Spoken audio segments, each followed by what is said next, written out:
নমস্কার বন্ধুরা, আশা করি সকলে ভালোই আছেন। আমিও ভালো আছি। এখন শীত পড়েছে, গোপালের জন্যে খুব সুন্দর একটি সোয়েটার বানিয়ে দেখাবো আপনাদেরকে। এই একটা সি গ্রিন কালার আর এটা হচ্ছে ক্রিম কালার, আর তার সঙ্গে এই লালটা দিয়ে, এই তিনটে কালার দিয়ে আমি খুব সুন্দর করে ড্রেসটা তৈরি করব।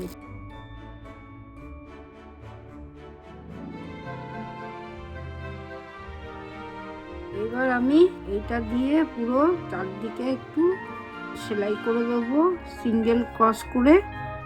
জামাটা পুরো কমপ্লিট হয়ে গেছে। এবারে গোপালকে আমি পরাবো। এই টুপিটাও হয়ে গেছে।